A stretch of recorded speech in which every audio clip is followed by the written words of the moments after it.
have a bang. All them as and calls now, with your bag it up. I top my card with a sweet one bliss. Someone flicks me a bag it up. So, it's another one. It's another one, yeah. It's a full strand, yeah. Oh, it's another one. It's another one, yeah.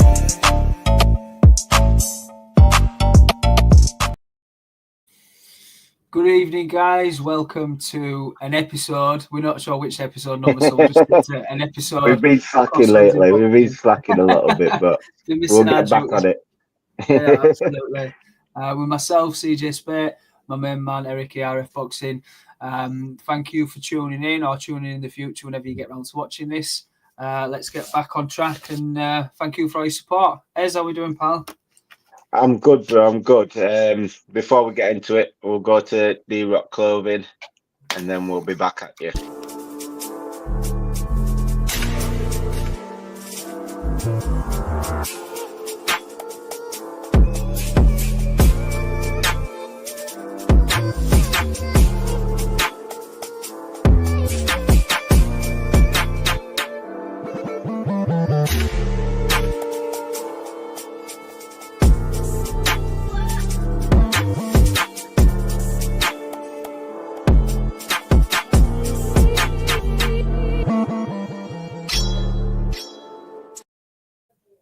Boom, we're back.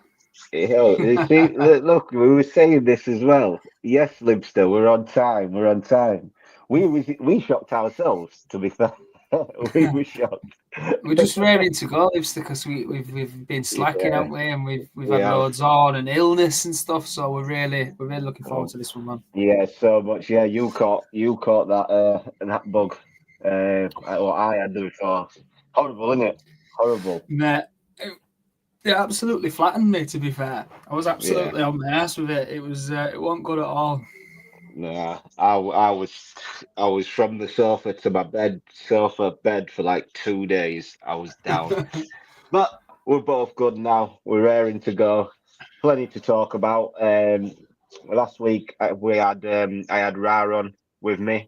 We had a show about British boxing, questioning where we're at on the world level scene, such as where's our next world champion. We've got, I think, well, between me and Ra, we could only think of Nick Ball being our only world champion at the moment. I'm not sure if there's anybody else, but obviously you've got Crocker versus Donovan. You can call that a sort of a British title fight. We'll get a world champion there. You've got Sam Noakes coming up to fight Abdul Mason. You've also got what was the other one? I forgot the name now. Dalton Smith, sorry. How could I forget? Yeah, we've got Dalton Smith as well against Matthias. Both fights on the November card in Riyadh, Saudi Arabia. So there's fighters there at the world level, but what do you make of like the last, say, couple of years, last 3 years? We'll go 2 years where we're at the world level, seemingly like we don't seem to be challenging and we're losing our world titles. Yeah, we've probably not had as most dominant run, have we? Over generations, with world champions or even having world level fighters, if you like. But things do come in fits and starts, don't they? Like Americans have their turn, we have our turn. Really, Eastern Europeans have really taken off with their styles of boxing. You've got to say it's got to come from grassroots, hasn't it? It's got to come from the floor up. So, I mean, I've been involved with amateur boxing since I competed, so like 11, 12. All the way up to now coaching in amateurs, that it's got to be from there. I mean, if you look at, was it 27, 28 Olympics? I can't remember what it was. Where the team, the squad, that photo came out not long since, and it's like James DeGale and 2008. Yeah, 2008. Yeah, is that the Beijing? Yeah. The standard of that like British squad we've got there is absolutely unreal. You can't really say the same from there on many levels of the squad. So it's got to be from grassroots. What do we do about it? Not too sure. Amateur boxing is always flying. It's always very busy. It must be just that the standard isn't there, or the level of training isn't there. I know it's harder for clubs. Maybe I'm going slightly off topic there, but it's harder for clubs to establish themselves at amateur. The cost of it's gone up. Not everybody can afford it. Not like clubs can't. Do you know now to run your amateur club, it's like £280 to get your license for the year. I mean, some of these places are like, it's just volunteers, isn't it, that run them? You've got to find that from subs. Maybe it needs to be something that needs to be like fed more funding into. Well, it definitely needs to. That's not maybe. Well, that was going to be a question about funding. Should boxing be funded? Should it be after school clubs funded? Stuff like that. I don't think it should be a PE lesson, but I do think it should be part of an after school club, where you get sort of a boxing club just for that school, rather than obviously you can get a trainer to run it as a boxing club, rather than just leaving them out there to fend for themselves. I think also on the higher scales, I think that the efforts of Eddie Hearn and Frank and everyone to conquer this worldwide boxing scene has got us in a place where we're at, where our best fighters have been going up against the best in the world, and we are coming up short. But one thing there is we are in the title fights, although we're not winning them. We are there and thereabouts. I do think it is a little bit overinflated saying that we're not really world level. We are. We're just, a lot of people don't fight the best, and it seems to the British fighter is always willing to test themselves and go up against the best, which puts us in a situation where we end up losing world titles and world title fights or eliminators and stuff like that. But the British scene, like I was saying to Ra, the British scene is thriving. At world level, we might be coming up short, but the all British fights we're getting are really, really good, and they make for good events. And hopefully Frank Warren and Eddie Hearn starts concentrating on that. That's where we're going to build the next world star. I think everyone is pushing to go to world level every fight, which sometimes is too soon for these fighters. Gone are the days where we actually have British rivals. We have round robins of fighters before they get to the world level. They have those British dust-ups, and they have 3-4 British dust-ups where you think, right, everyone is behind this guy. It's proven he's the guy we're going to be pushing at world level. Whereas now it seems like as soon as you've got a name and a decent following, we want to push you for a world title fight, or we want to push you on the world level scene, and you end up getting caught up in that scene, and it's way too soon for you. And with how boxing works and boxing fans work, it's what have you done for me lately? And if you're losing at the world level when you're not ready and you're getting pushed too quickly, it could ruin your career. And with us, these round robins like that, we're getting a lot more domestic clashes now, aren't we? Of old, and that is just going to ready people in it more than anything. Yeah, it needs to be. We always say it needs to be. It needs to be flattened out there that if you get a loss, it's the end of your career, because it isn't. It isn't at all, exactly. Especially for the young guys, or not even young guys. I mean, look at Maxie Hughes. Do you know what I mean? He's having a proper Indian summer in the later end of his career. Why he's had to go through losses? He's had to go through domestic clashes. I mean, he was boxing Martin J. Ward? Martin J. Ward, yeah. Boxing like 3 times. Yeah. Yeah, is it 3 times you boxed him? I know. Yeah, I knew they'd fought twice. I can't remember if they'd fought a 3rd time. I definitely knew, because definitely twice. Yeah.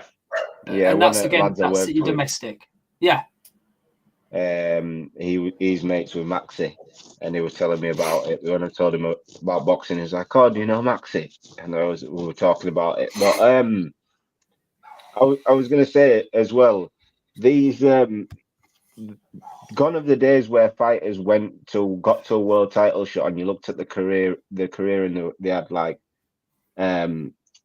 28 fights or something, 2 losses, and then you go down and you say, oh, he lost at British level, but then he came back and won the British title. Then he did this, and he may have hiccuped at this point, and then he's come back and he's rebuilt. No one wants to see a rebuilding phase anymore. Everyone wants to see an unblemished record fighting for a world title. I don't know why, because it usually means you're not being tested very well. Exactly. It's very unlikely that you get there, and you haven't been beat, or you haven't had a draw, or it's just not really possible. And for those that it has happened, where say your Mayweathers and that, it's a phenomenon. It's a fair play, but exactly, you have to be tested. Like Lomachenko's amateur record, like 1 loss in 360 something. It's not real, it really is. He's a phenomenon, and those who watch amateur boxing, of course, but like you, as you've seen amateur boxing, I'm sure most of them who tune into us have. How many fights do you see where you're positive it's gone the other way? Where you're like, you didn't win that. So it's just, I do think sometimes it's luck of the draw as well. We need to give fighters a break. We need to look after our young fighters as well. We need to be putting up to the test like we're starting to do, but then we also need to support them on the way down and let them have these rebuild phases, because otherwise we're just ruining our own chances of, like you just said, of challenging for world titles again and being the most dominant nation.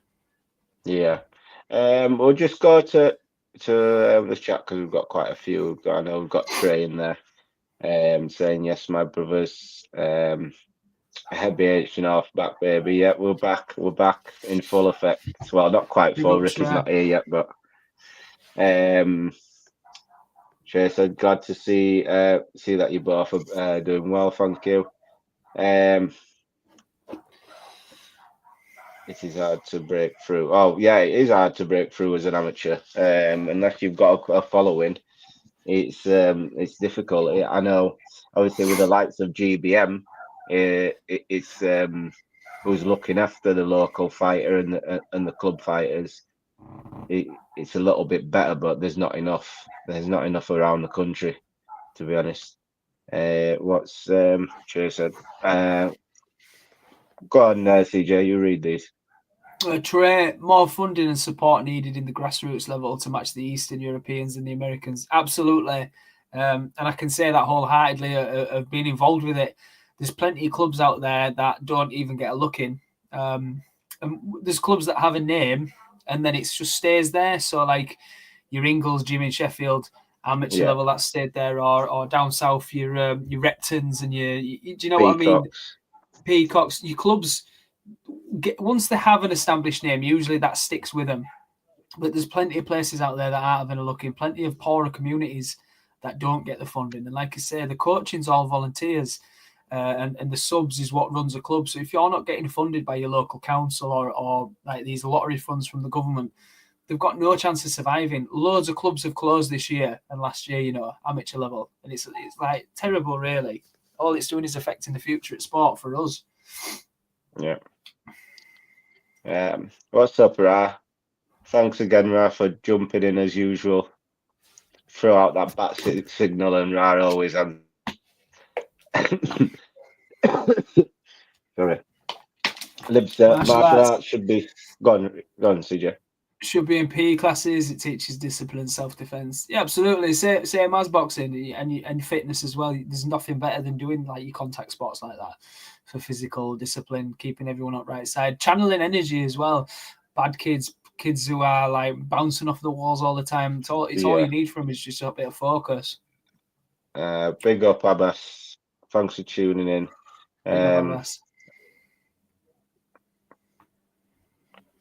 Feel like it's more Americans that win world titles unbeatable versus British ones.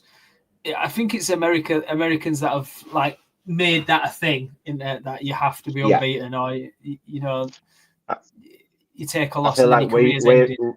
We are starting to try and follow that trend, which is frustrating, because that's when your British level fights don't happen and the best fights, what we want to see. With that sometimes fighters are that focusing in impressing the Americans that they forget that it's the British fight fans that support you. It's the British fight fans that will come out and get your stadium shows. When you go to America, they don't do stadium shows. Your stadium shows is Canelo Alvarez, and like you don't do stadium shows like we do. Especially when you like the likes of Tottenham and stuff like that, what Matchroom and Queensberry do. Just a few more comments before we move on to I think Ra says they just have a way higher standard as they have deeper tradition. John David Jackson said he's concerned that American boxing could become a lost art. I think boxing in general is just going to become a lost art. I mean, they're trying to cut it from Olympics, aren't they? And things like that. It's just absolutely ridiculous. It's one of the oldest arts ever. But if it's not going to get the funding, we're going to have to take it into our own hands. Or people like your Turkey Ella Sheikh, things like that, they're going to have to take it into their hands, which is probably why it's leading us down their route anyway. Of all the money boxing being in Saudi and things like that. Right, moving on to, sticking on British boxing, we've got probably one of the fights of the year we had earlier this year in Eubank versus Benn. Was it this year? Earlier on this year it happened? I can't remember. Yeah, time has just flown. I can't even lie. April. But was it May? But I can't even remember. But Eubank versus Benn 2. Obviously, we saw the first one. Unbelievable event. Even without the fight, the event was amazing. The surprise of seeing Senior turn up, the cinematic, the whole storyline and everything. It was a WWE event. Basically, if you ever watch wrestling, it was a WWE event. The whole walkout, everything was spectacular, and the fight delivered. I think the fight delivered to everyone's surprise. Whether you was a Eubank fan in that first fight, whether you was a Benn fan in that first fight, you felt like it delivered. You felt like both fighters delivered and actually put their hearts on the line for the names. Did we need a number 2? No. I don't believe so.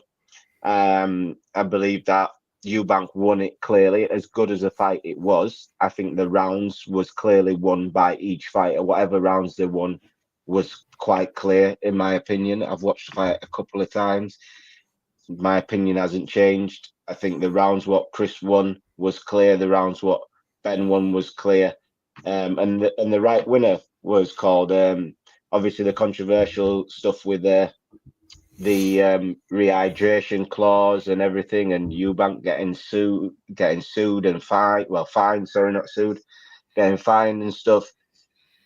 Did we really want to see another fight under the same conditions? I didn't, but we're here and we've got it. So that being said, what's your opinion on it all? It's the money side of it. It was always going to make for another one. Obviously, how Conor could have taken this a really different part of his career. He could have really moved on from that, because I think he won himself a lot of fans at the end of that. If he'd have been a bit more gracious about it, I mean, he definitely showed he has his talents there. He definitely showed that whether you believe or don't believe, he did take steroids, regardless of his findings. That he had the mental to stay in there with Eubank, and he performed with him. He didn't outclass him. It was a good fight. It was a tough fight. Eubank won, in my opinion, but he didn't. Ben was there, and he certainly won some rounds in it. He could have taken that, and I think his team, his dad, everyone should have pushed him a different direction, definitely. Because if he loses from here, where's he going to go? And I know we've just talked about then losses don't define your career, but two losses on the bank back to back to Eubank. Where's he going to go from there? What's that going to do for him? Nothing. Now, if he does beat Eubank, that's a different story. But I really can't see it. And I don't think. I mean, you might know a bit more than me on this, as I don't know, but surely now the contracts have got to be different. Eubank's not going to have to bow down to all this fucking rehydration, fines here and there. No, So it's going to be even less in Ben's. Contracts are exactly the same. Exactly the same, because Eubank signed for the rematch clause with the same conditions. He's held to that. As far as I know, and there's a bit of information come out that it is under the same conditions. Everything's exactly the same. I think Why would he then? Eubank, it's the money, and the contract is clearly binding. He can't get out of it. Because listen, I think Eubank can make the way. I don't like the rehydration clause. I don't like it. I think it's dumb. On Ben's part, I don't even like it. Let's not even the fact of Eubank being drained and stuff like that. He has time to get down to that and do it as safely as possible right now. It's not a last minute thing. He has plenty of time. He signed the contract. It is what it is. I just think on the part of Ben, you did it the first time. We saw the whole thing around it. The fight happened. You got your credit in the fight. You didn't win the fight, but you got your credit in the fight. For me, if you're saying you want a rematch and you believe you won that first fight, why are you doing the same clause? You'd take that clause out and say, you know what? I believe I won that first fight. And just because I felt like I won that first fight and they gave it to him, you don't need to rehydrate. I can beat him. I know I can beat him.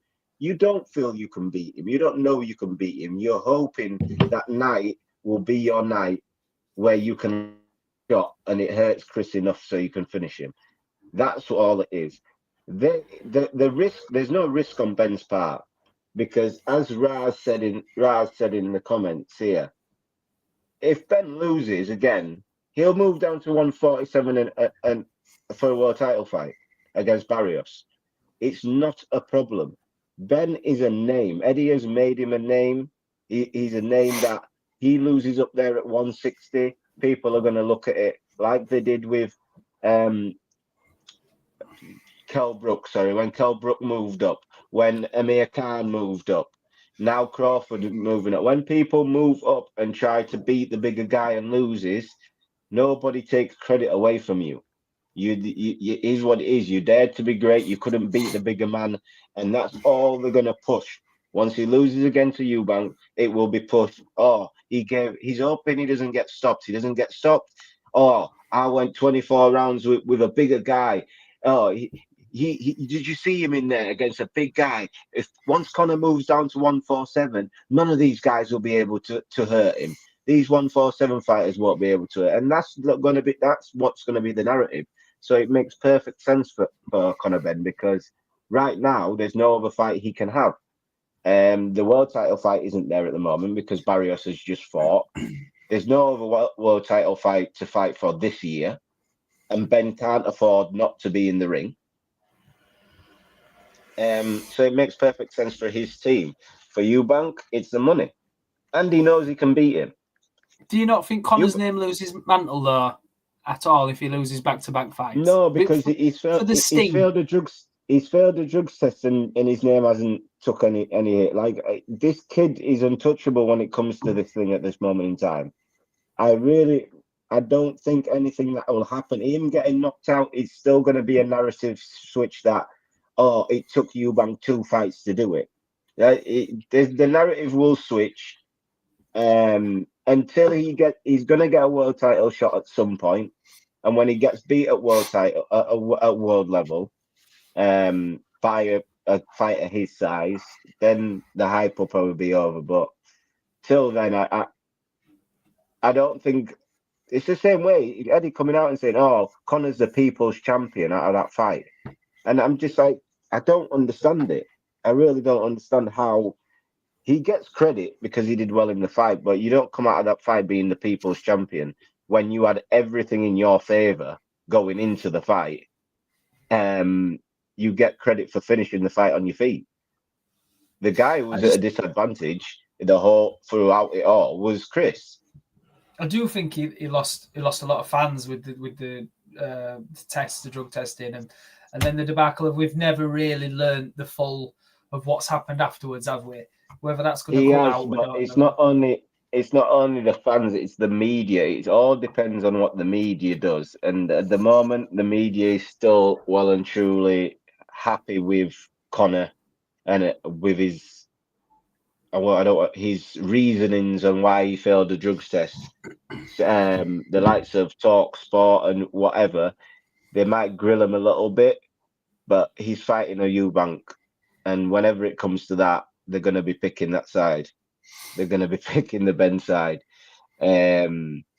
But we'll see. We'll see. Ra says here, do you guys not think he can beat one of the 147?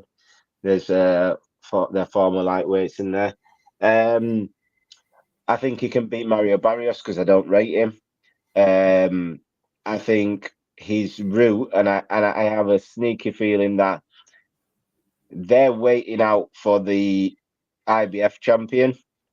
What's going to happen is they're fighting soon.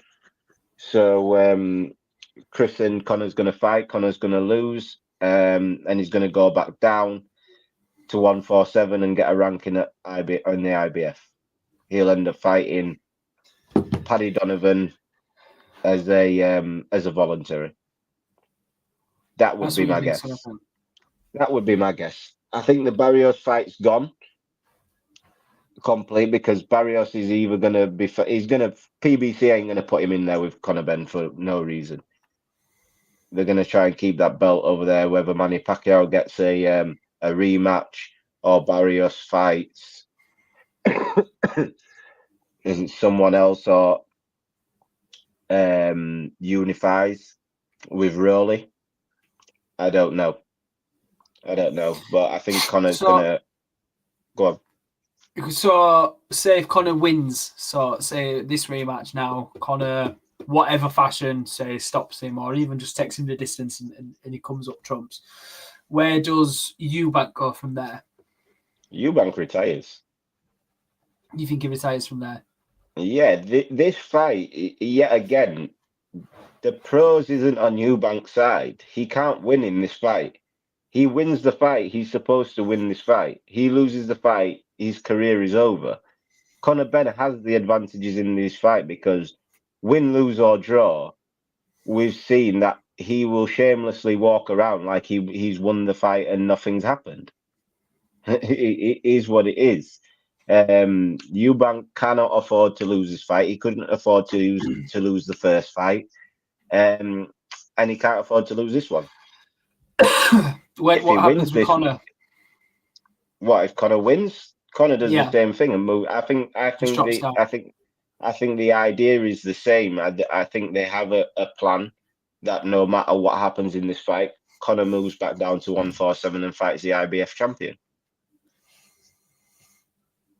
That's what I believe. Especially if Crocker's the champion. Especially if Crocker manages to win that title. I can see the Crocker fight. If Crocker manages to win that title, I think that's their plan. If it's Donovan, because I believe Donovan's a Queensberry fighter, if I'm not mistaken. I don't think he's a matchroom fighter. Donovan, I don't know whether Frank gives him that. It depends if Turkey Al-Sheikh pays for it for Conor Benn to have that fight. But I have a feeling that's their thing. Is hoping Crocker can win, and it'll be Ben Crocker next year. Just if you're still with us, Ra, what's your thoughts on it? I'll be interested in that. To be fair, in the rematch in general, or who you think is going to win, how it's going to go. Because I'm guessing from that last comment, you think Conor can win a world title at 147 easily. So I think Conor can beat Barrios. I think Conor could beat Crocker. I don't know about Donovan because I like how Donovan fights. I like his footwork.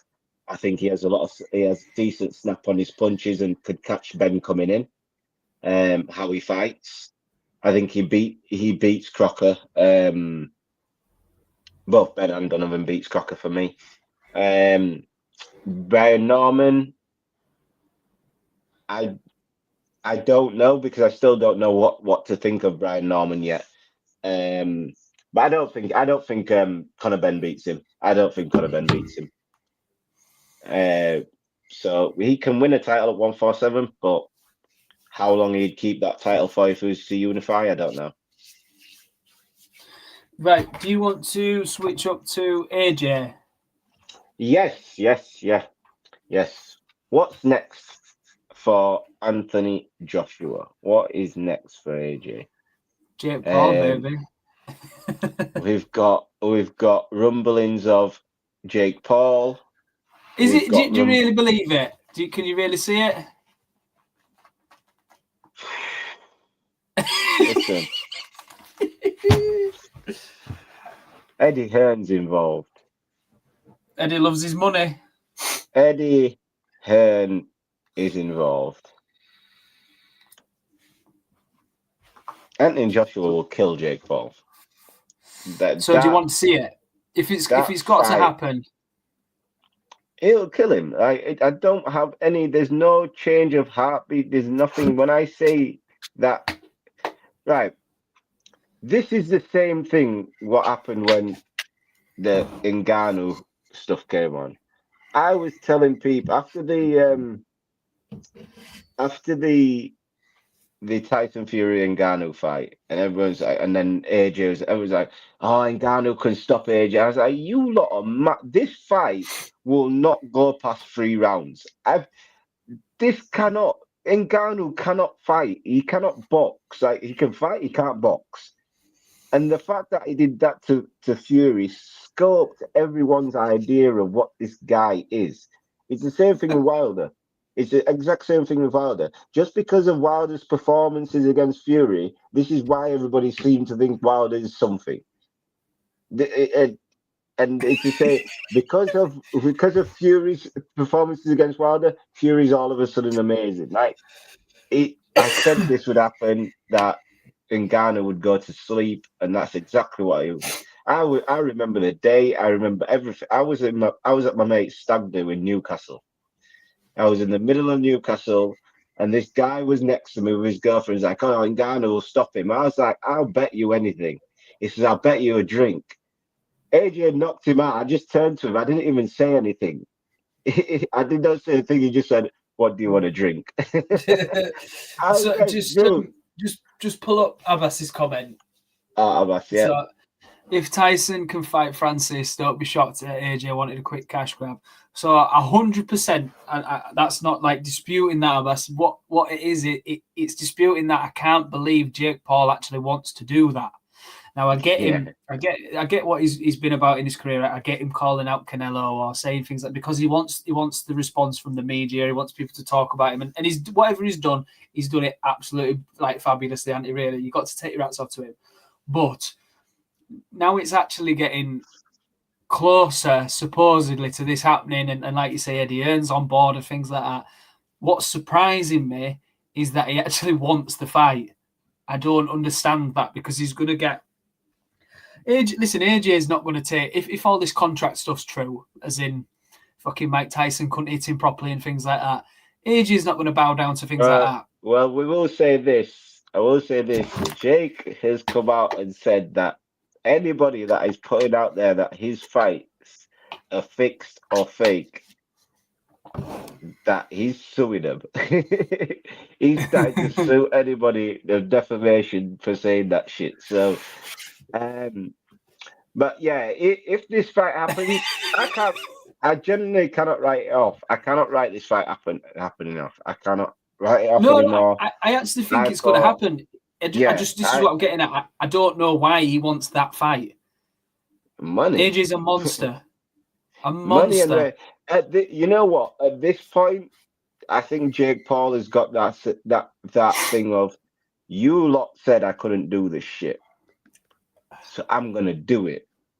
Because at this point, if he gets in the ring with Anthony Joshua, nobody can talk shit to him. Even if he loses and gets sparked out. When he loses and when he gets sparked out, nobody can say anything to him. Nobody can joke on his name.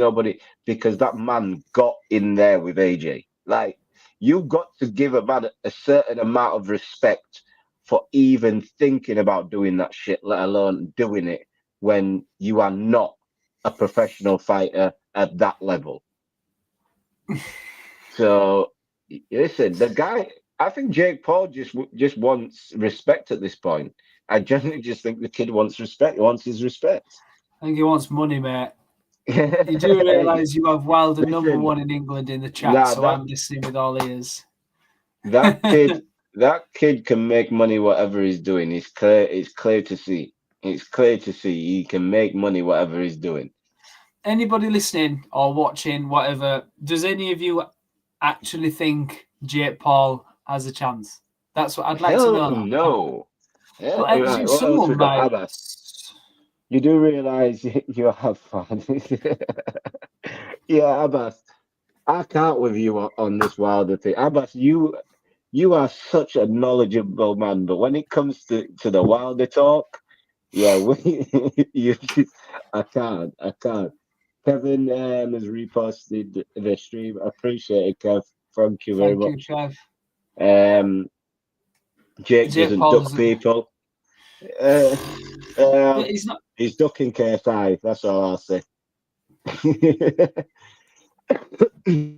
AJ was in Mykonos last week in the club. Listen, AJ doesn't have to train for this fight. AJ, if this is going to happen, I can't see it happening. It can't be happening, can it? Alice, big up, Alice. Nice to see you here, mate. I teach Alice boxing on a Tuesday evening. Oh, big up, Alice. Who else we got? We got Abbas again. Respectfully, Jake doesn't need boxing. I keep thinking that. Respectfully, Jake doesn't need boxing. He chose to dip into. He can leave whenever, and they'll be Tommy Furies. Jake doesn't need boxing because Jake Paul is boxing. Jake Paul has made himself so just going too relevant. far. No, he's made himself so relevant in it, mate. Everyone talking about him. He's everywhere. Them brothers are just fucking absolutely everywhere. My brother-in-law, absolutely crazy about WWE. Like Logan Paul is like the fucking face of WWE, and then you flip onto Instagram, man. Listen, you've got to give them Paul brothers the credit. You've got to give them the credit. The marketing strategy. Even to be fair to them, they are athletes. They are both athletes because to do that WWE stuff, what Logan does, listen, that shit ain't easy. So you know what I mean. You've got to respect him and Jake. Well, unpopular opinion, Jake v KSI is the biggest fight in the sport. Listen, KSI would knock him clean out. I don't think he does. I really don't. KSI is appalling. That fight is long gone. KSI let Jake get better. That's his problem. At one KSI can't box and makes shit music. I'll say it on here. You can clip that out and put that somewhere if you want, mate. Hey, allow the music. Allow the music. The music ain't that bad. Allow the music. I don't know what's worse, mate. His abilities to box or his music. Hey. Yeah, so AJ, who do you want to see him in next with? Who do you want to see him next with? I mean, he's got to build up carefully, hasn't he? He's got the name and the potential to box anybody. You know, he's earned that right being a former world champion, but they've got to tread carefully with him. There's some big, scary, dangerous names out there now. I think the Fury fight's long gone. I don't think we're ever going to see it, truthfully. Where does he go? I mean, if he wants to stay relevant, he's obviously got to fight. Not stay relevant because he will always stay relevant while he's boxing, but he's got to challenge a top, tenner minimum. Yeah, but are we just underestimating how good AJ is because we've not seen him? The last time we seen him was that performance against Dubois. Because you're looking down the heavyweight division, and obviously Usyk. We know what happened there. Fury, everyone wants to see that fight.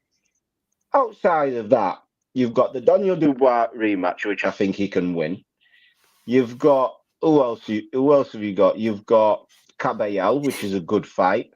It's a dangerous fight, that though, isn't it? I think Caballel's so good. It is, but it's not a fight you go in there and you think, nah, AJ shouldn't take that fight because he's going to get battered. And Caballel will outwork you. Like, your gas tank will have to be something in that fight. That's what Caballel shows you, is that he can outwork you. I think when we're looking at this heavyweight division, outside of Usyk being the one guy, everybody else is there for the taking. Every other fight you can win are winnable fights. Do you think AJ beats Joe Parker now? I think it's a good fight. I really do. It's definitely a good fight. Because we're looking at the first fight with Parker, which was a close fight, a really close fight, a really good fight. But Joseph Parker is not the puncher, which AJ has to worry about. To worry about boxing. It's about boxing in that one. And AJ's a good boxer. Again, when he's boxing somebody, he's a good boxer.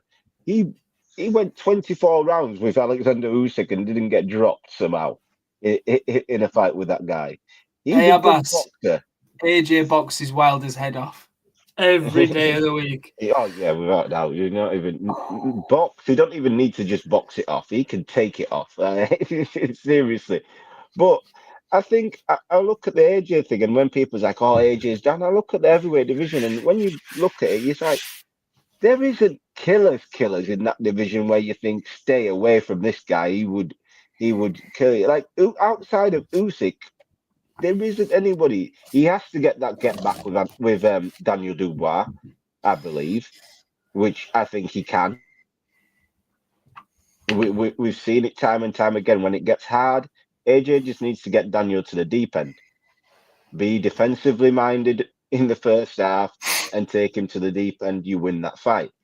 But everybody else, I think it's a good division, and I think we could get a lot of good fights. Win, lose, or draw for these guys. I think we should be encouraging these heavyweight fights because there's some good names up there where you can have the round robins and you can have them fighting each other. Instead of, oh, AJ's done now, he's lost to Usyk and Daniel Dubois, who are the last two heavyweight champions.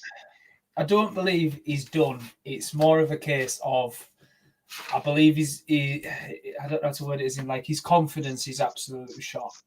I think that killer is gone. I don't think he wants to go toe-to-toe and trade. I feel like he was so reluctant and his game plan sort of went out with Dubois and whatever his corner was telling him, that then, he's getting caught. I think he's obviously never to take anything away from him. He's absolutely dangerous as AJ, and he can box. I just don't believe he's ready for anything like that right now. He really needs to tread carefully, I think chucking him in too soon. AJ. Who would you put him in with? Them. Yeah, next. Because you're saying tread carefully. Who does he go? That's why I'm saying it's so hard, because it needs to have a top tenner to get in there. We take Jake Paul out of it, or if that's going to happen or not. Yeah.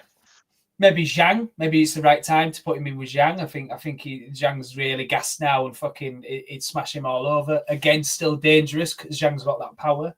I would have said Hrgovic. Obviously, Adelaide's getting that shot now, because I think Hrgovic is just a name now. I don't think there's much to him. He will get. I think the Dubois fight has to happen. It's just not now. Not now for both guys, because Dubois is not in a shape to fight him, I don't think. We'll go. Abbas says, let Wilder get another fight in. Jake fights AJ and then make the fight between Abbas. Listen, I need Wilder. Wilder needs to get another fight in with somebody we know. I think Wilder needs to get a win against somebody we know. Wilder fights Logan Paul. AJ fights Jake Paul. And then the mate in the middle. Listen, it's crazy that Jake Paul is probably a better opponent than Wilder's last opponent. No, let me not be disrespectful. You will never see me drop my British nationality quicker if that fight is made between Wilder and AJ. You're a disgrace, Abbas. You are a disgrace. I can't believe this. unpopular opinion. 2. If they fought 2016 to 2018 Wilder KOs Usyk, bro, 2016 2018 Usyk was a cruiserweight. What are you talking about? We're not doing that. we ain't doing that. He's never been able to box, though, has he? It's just No. that. It was the fear Listen, factor as well. People going into him shaking. It just took someone who knew how to box to beat him. That's crazy. Our boxer managed to put him on the back foot. Abbas is back. As great as Klitschko win was for AJ, it was probably the first time we started seeing that he can be vulnerable. And since then we've seen him drop a few times with big shot. But it's a heavyweight division. Of course you're gonna get dropped. Can we stop with this? Can we I stop? don't get why it's a factor. This is the heavyweight division. Klitschko is a puncher. Look at Klitschko's last opponents before the Fury touch fest and tag game or whatever you want to call that boxing event, whatever it was. Before that, you look at Klitschko, bang, bang, bang, bang. The guy's knocking people out. Bro, AJ, that was AJ's 17th fight or 18th fight, whatever it was. Like, we need to stop with that. We need to stop with that. Lewis got caught. These guys can punch. It's not a vulnerability getting hit heavyweight. Okay, like heavyweights, you're gonna get dropped. You're gonna get dropped, unfortunately. Then big shots land. And let's be honest, he hasn't been dropped by soft punchers. Andy Ruiz is a big puncher. Daniel Dubois, big puncher. Klitschko, big puncher. He hasn't been dropped or stopped by people who can't punch. This is why when I say, like, when you say vulnerability, these are guys who have stopped and dropped people. All these guys have beat up, stopped, dropped fighters. So AJ isn't the only one going in there and getting stopped by somebody who can't punch. We need to stop that. Listen, Alexander Usyk beat the hell out of Fury. Look what happened. And he should have been down, Fury. It was the ropes that's kept him up there. Do you know what I mean? Down. The referee gave him an 8 count for some reason. The referee should have waved the damn fight off. Let alone an 8 count. I mean, AJ got beat in that last round, I think, of the first fight. Usyk was piecing AJ up like hell. And he didn't go down. So we need to stop with that. At heavyweight, these guys can get hurt. While we're warm, Ez, can I jump onto next Saturday? Dillian White versus that was going to be our next one. That was going to be the next one. Yeah, what are we thinking, guys? Listen, who is the winner of Moses Atoma and Dillian White? Well, I know what you're going to say.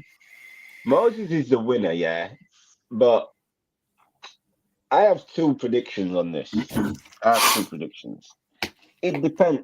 If a focused Dillian White comes in where he's actually fit, then he can give Atoma rounds. He can make it frustrating for Atoma.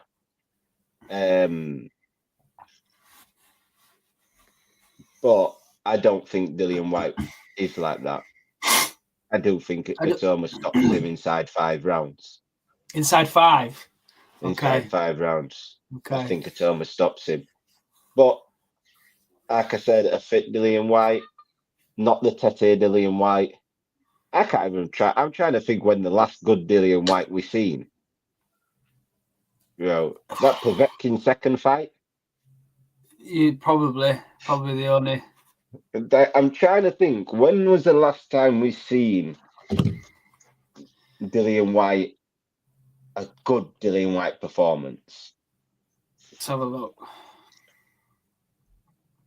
Because the Fury fight was appalling. Like, what the hell was that? Well, he had an absolute barnstormer with Ebenezer Tete. Then where we're going. Who was before Tete? It was before Tete. It was Christian Hammer. Then the Franklin. Then Fury. Yeah, Franklin fight. He arguably lost that Franklin fight. He arguably lost close. that shit. It was close. Then Fury. Before Fury was Povetkin win. Povetkin's his last best performance. Yeah. That was the last time you've seen. Nah. Inside five. Yeah, is that what you're going for? Inside. I could go earlier because I believe as soon as Dillian White feels the power, he's gonna shell up and he's gonna try and spoil. And I think it's almost hands are too quick. He's definitely too quick and powerful, but I think the opposite to you there, mate. I think when he gets caught and he'll get caught early, I think then he's going to go for swing. He's just going to retort to them swings. You know the famous Dillian swings where he swings all the way around and he's doing the spins. Yeah. And my hope is though that he does catch Itoma with one, just so that we see. Of course you're hoping that. Of course you're hoping that. You've been hoping it since his debut. No, listen, hear me out. Is that he does get caught just so we know what he's made of, just so we know that he can take one or he can go into a little bit of deep waters, even if it's just a 20-second burst from Dill in between him spinning around like a garden hose when it's got full force going through it. No, it's funny. What's Abbas say? Not just a boxer, one of the greatest boxers of our British generation era. So let's respect Wilder for getting into the ring with Fury. He had to get into the ring with Fury. Why are we respecting him for it? No, he didn't have to get in the ring with Fury. The guy chose Fury instead of choosing AJ. That's the problem. Them two teamed up. Your enemy, my enemy, and your enemy makes us friends. That's what them two did. Instead of fighting AJ, them two went and ran to each other for solace. They got a draw, and then all this rubbish happened. Listen, he had to fight someone. Guys, what's Abbas say? Can you honestly say since that win, AJ has gotten better though? Is my point. Like, really saying that. What, since AJ beating Klitschko? Well, Klitschko, he ran through everybody. What do you mean? Ruiz was the blip. Then he corrected that. Then he went on to fight Usyk. He lost to Usyk, who everybody's lost to Usyk. And the Daniel Dubois was his worst performance. He boxed from Klitschko, mate. From Klitschko, there was Takam, then Parker, then Povetkin, then the Andy Ruiz loss, and then the return to Andy Ruiz, Pulev. He's fought everybody. Yeah, Abbas, you're wilding on it. Abbas, this is what I mean. Whenever heavyweight comes up, because you're such a Wilder fan, you do this. I don't know why you do this. Abbas, why are you polishing Wilder so much? What's going on with that? What do you mean? Has he gotten better or worse? He got better after the Klitschko fight. Like, I don't know what you want me to say. The people he beat, he got better. He got caught by Ruiz. He clearly got better and learned from it because he went into the second fight with a completely different game plan and boxed Ruiz's head off. Like, I don't get. Then he lost to the generational talent, an absolute boss in Usyk, which is no shame. And the Daniel Dubois loss was his last performance, which was a bad performance. But you can't say he didn't get better. Like, Klitschko was his highest point of his career. Like, no, man, you can't say that. You can't do that, Abbas. You can't do that. So what have you got then? What have you got? What with Dillian White? What have you got? Moses. Go on. You don't even look at him. Look at him. He can't even say it. He can't even say it. He's building up to it. Moses probably inside four. Probably inside four. If this was Delicious Ori and you're saying the first round stoppage, I'm telling you. You make one comment in this game, right, and it goes wrong, and it's held against you forever, right? How was I to know Delicious were going to hang the gloves up after one performance? I can't believe he did. I can't believe he retired. Sorry. I put too much pressure on him, didn't I? It's just the irony of you like, I'm not sold on Atoma. And Atoma's doing the business. Atoma's knocking these guys out. He's like, nah, this is the man to see. This is the one. I'm not. My man got his win and dipped. We thought, this is hard. Bro said, I'm 100% record. I've got my 100% record. I'm out. Retired undefeated. Most fighters can't dream of that. I just want to see Moses tested. That's all I want. Proper tested. Nah, I get that. I do get that. I think I don't know whether I hope Dillian White goes out with some pride. That's what I do, because I think I've advocated for this fight simply for the reason why I believe that there needs to be a changing of the guard. We need to get back to the days of changing of the guard, where we had it the other week with Reece Bellotti versus Ryan Garner. Really good fight. Both fighters, very similar fighters. If you watch how they fight, very similar fighters, really good fight. It was a passing of the guard sort of fight. For me, Ryan Garner was just a younger version of Reece Bellotti. Good performance, good win, and we get that. Reece Bellotti's I think he's coming back again. Reece Bellotti. I think he's got. He's boxing Paddy. He's boxing Paddy. Yeah. But you see, Reece Bellotti is that guy that's been there, done it at these levels.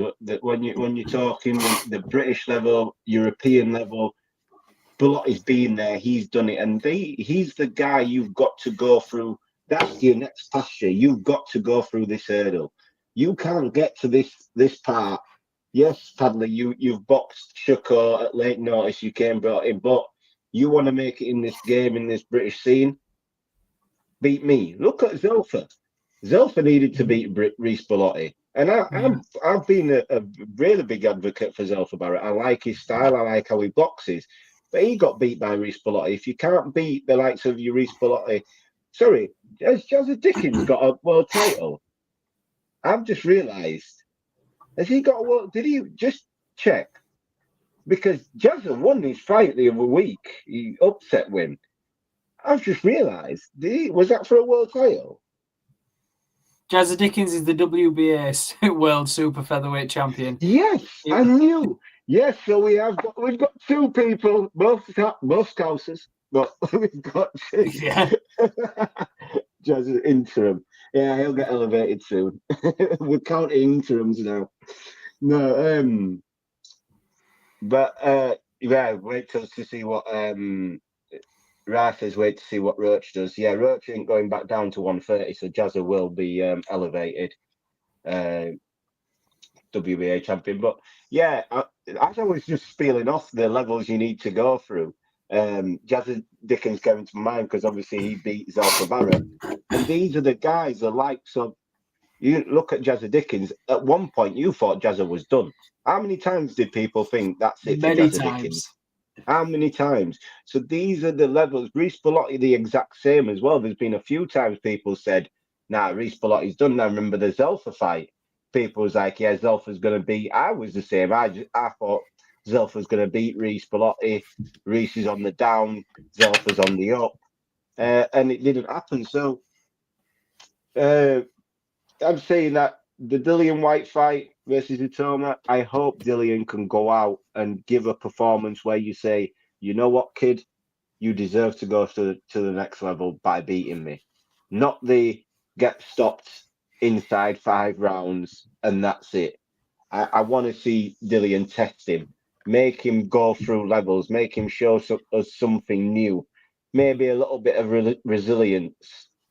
I know you want to see him hurt. But yeah, just maybe a little bit of resilience we can get so you can say, you know what, he's ticked that box where he's took a big shot. Maybe he's took a big shot and he hasn't gone down or whatever, or he's gone down and he's got up to then stop Dillian White. I think there's a few boxes I'd like to see. Maybe not getting dropped, but getting clipped, seeing how his recovery is, taking shots. Yeah, that's what I mean. That's what I want to see from him. And I hopefully delivers that performance, but I don't know if he's got it in him. I really don't. I think his tank's gone and long gone. I don't think there's any fitness. Or I certainly looks gassed instantly, doesn't he, these days, Dills?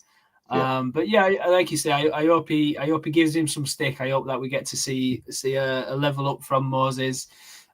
He's got to grit his teeth. He's got to put Dillian away if he has to, or he has to come back and fight. You know, I hope he loses a round or so, you know, so we can see what happens when he's put under the cosh. That's all it is. I'm never, ever doubting the talent that Moses has got and what he can do to people. It's just that he's getting such a push that... Yeah. You know, Delicious didn't get his chance. Delicious didn't get his chance. Delicious had the red carpet pulled out and everything. They just said after the fight, they was like, nah, we're not even interviewing him. Let's just go. Delicious went for his interview and they said, nah, it don't matter, bro. You've no chance. No, that's funny. Right, that's it. That's it for this week. We've got this week. Well, who else is on this weekend? I can't remember what else is on that card, but I haven't even looked. Let me see, mate. So schedule Friday the 8th. We have Coella Jimenez. 16th. That is. Right, well, on the 23rd as well, that's looking good, isn't it? Rafferty Chamberlain. Looking forward to that.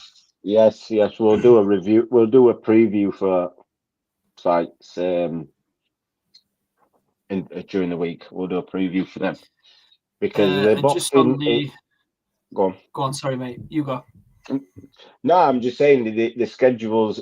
All the schedules are about to get busy right now. I think after this weekend, I think it's just fight after fight after fight coming up to the end of August. We've got a lot of cards coming up, so there will be a lot of content to be made. I'm looking forward to it. I was trying to get the British Boxing Board schedule up, but it's crashed at the minute. So yeah. Speaking of British BB, I was going to say it's seeming like Ben Shalom and Boxer will end up on BBC. Yeah. I'm not sure how that works. I don't know what the budget, how big the budget is, what fighters he can keep him under contract without that Sky backing. We had Adam Azim having a joke with Hamza Shiraz. Hamza Shiraz saying to him at the last show, there was that, oh, what's happening with you? Tell Ben to sort it out, or Frank's going to sign you. And Adam Azim said, yeah, you never know. So I don't know what's happening with Ben Shalom and Boxer. Well, I do know they're going to BBC, but I don't know what fighters will be with them, what fighters are staying, what the contracts are like. But time will tell, and we will be back to talk about it with you guys. Thanks for tuning in, everyone on Twitter, Facebook, and YouTube. Please share, like, and subscribe to iBoxingHub channel. Have a look at our Facebook page. We're going to start keeping up with that now. The schedules are back up. Post a lot more on there. Yeah. But yeah, back to business now. A lot of boxing to be taught. So, CJ, before we go, anything from you? No, thank you for tuning in, guys. As I say, we're about to get very, very busy, so stick with us. Anything we find out, you'll be the first to know. We're trying to get some hot guests on, review some shows, predictions. We try to get Ricky back to do his league, even though it was rigged. I know that's not official, but it was rigged. That Ricky won when he set it up. So just stick with us, guys. Thank you for tuning in. We really appreciate it. We can't do it without you guys. Crossroads. So thank you. Yeah, appreciate you all, Trey. You especially, brother, for believing in us and this. But yeah, we'll be back on Tuesday. Hopefully, we'll see if Ricky's back with us. But we will be doing a preview, and a review of the weekend's fight as well. So we'll see you next week. Peace and. It's another band. All the Muslim cars now, which I bag it up. I start my card with a sweet one bliss. Someone flicks me a bag it up. So, it's another one, yeah, it's a full strand. another one, yeah.